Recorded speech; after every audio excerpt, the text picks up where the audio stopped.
ये एक्सरसाइज 3.4 का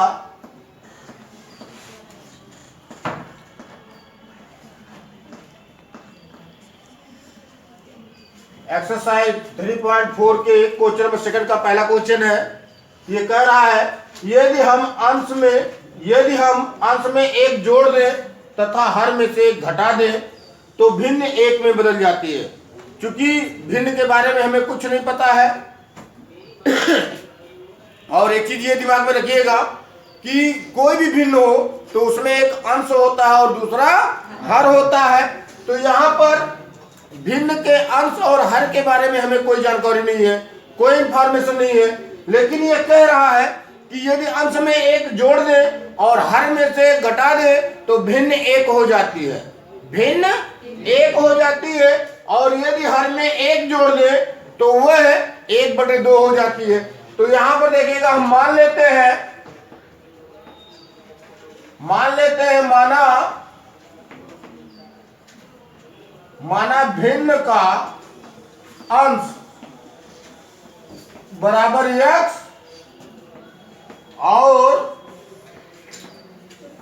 हर बराबर y। तब देखिएगा भिन्न क्या बनेगा, भिन्न आपका होगा x/y। देखिएगा प्रथम शर्त के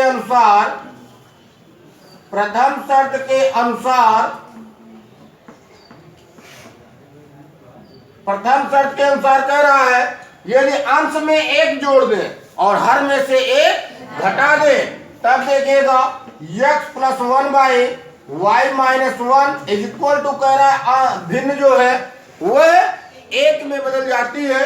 तो ये एक हो जाएगा, इसका देखिएगा क्रॉस गुणा करवा देंगे तो x+1 is equal to y -1 होगा। 1 को उधर ले जाते हैं, y को उधर ले जाते हैं तो x - y इक्वल टू -1 होगा या x - y equal to minus. ये आपको एक समीकरण प्राप्त हो जाता है। इसको आप फर्स्ट इक्वेशन या फर्स्ट समीकरण के रूप में रिप्रेजेंट कर सकते हैं। आगे देखिएगा लिखेंगे द्वितीय शर्त के अनुसार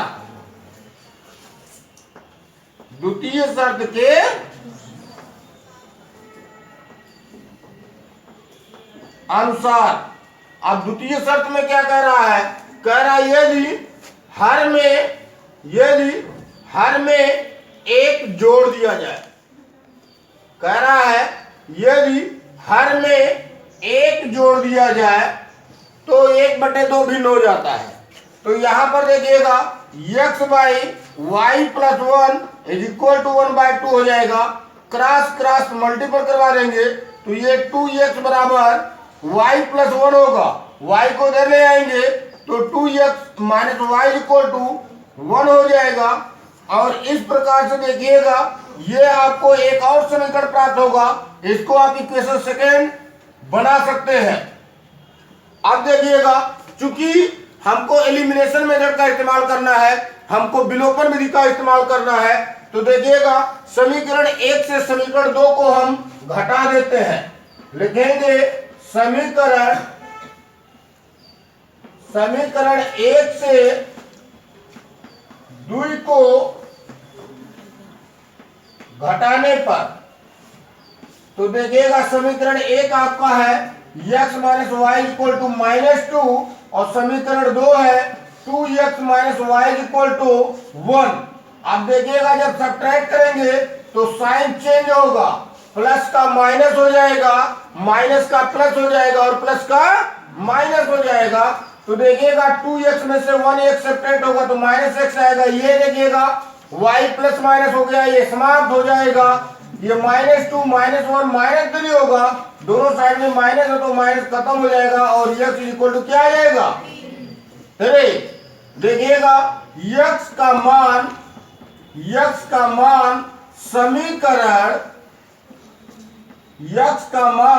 समीकरण 1 में रखने पर तो देखिएगा समीकरण 1 आपका है x - y इक्वल टू -2 तो ये 3 - y इक्वल टू -2 होगा।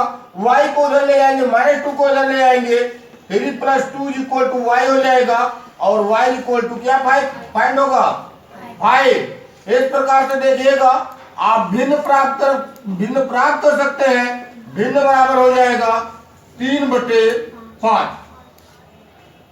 Any doubt? गुड। तो इस प्रकार से ये क्वेश्चन आपका समाप्त होता है। आगे देखिएगा,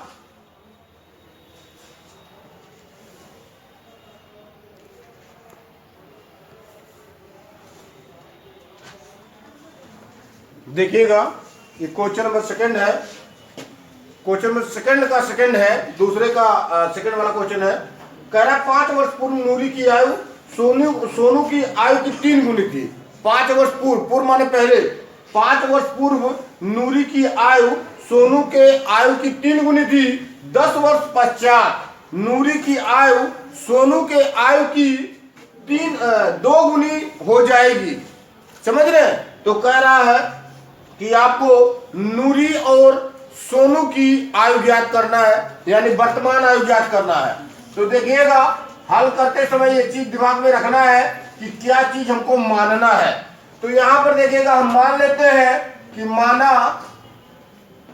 माना नूरी की वर्तमान आयु, माना नूरी की वर्तमान आयु बराबर x वर्ष और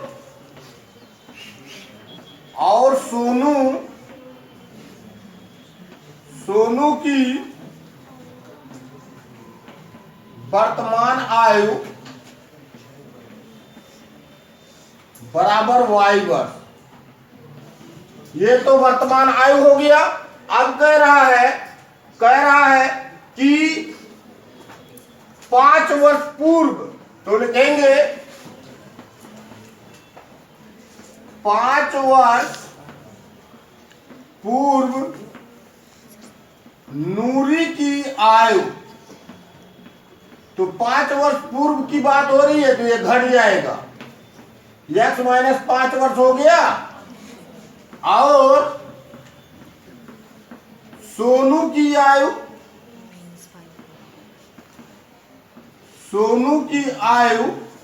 ये हो जाएगा y माइनस 5 वर्ष, y माइनस।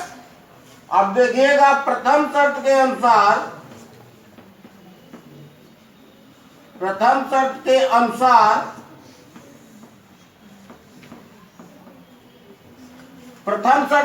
क्या कह रहा है कि नूरी की आयु सोनू के आयु की 3 गुनी। तो अगर सोनू के आयु में 3 का गुणा करवा दे तो नूरी के आयु के बराबर हो जाएगा कि नहीं?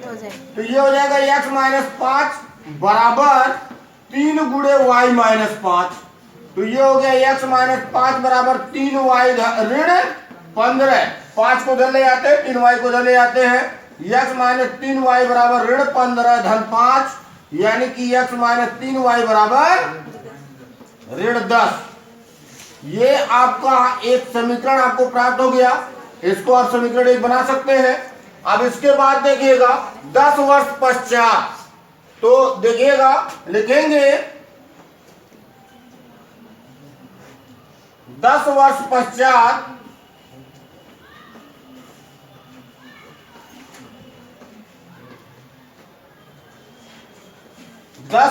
पश्चात नूरी की आयु। तो x वर्ष है वर्तमान, तो 10 वर्ष पश्चात x धन 10 वर्ष। और इसके बाद देखिएगा और सोनू की आयु,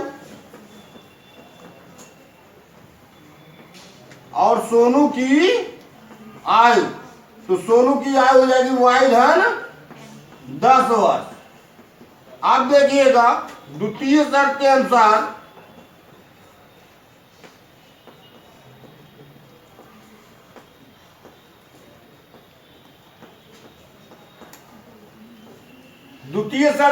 क्या कह रहा है? 10 वर्ष पश्चात सोनू की आयु की 2 गुनी हो जाएगी।